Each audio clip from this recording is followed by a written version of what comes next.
What did you make of President Obama's comments when it came to Netanyahu? You know, it's obvious that he's really angry at him. The administration is very angry at Netanyahu. And Netanyahu he burned a lot of bridges during his recent election campaign.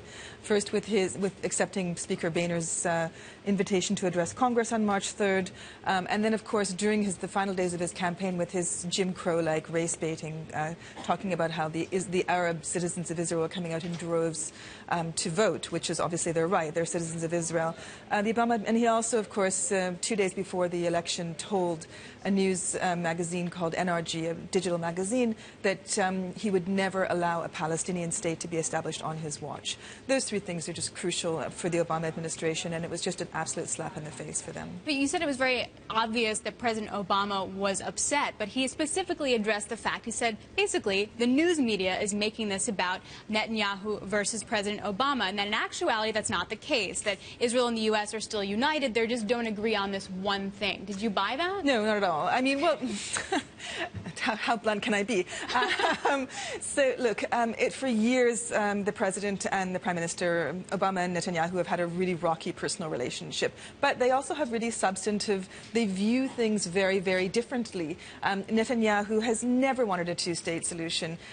President Obama, during his most, his trend-setting speech that he gave at Cairo University in 2009, very specifically said that the administration did not view with favor the establishment of Jewish settlements in the West Bank.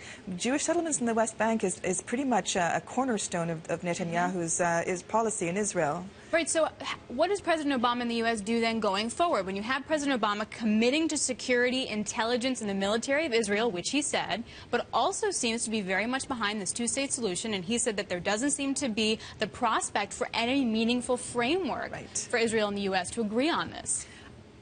I don't think that the President has that many options, really.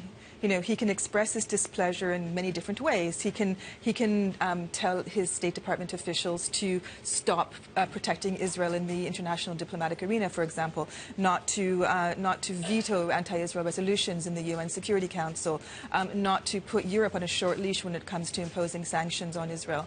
But can it actually cut the relationship with Israel? I think it's just way too big a relationship. What part about this changes once President Obama leaves office in 2017? That's something that I can't predict. You know, it obviously depends on who's the next president, assuming, as we all do, that it's going to be Hillary Clinton.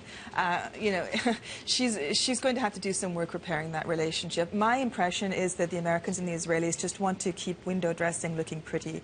They don't really want any substantive upheaval because of domestic concerns. You know, you have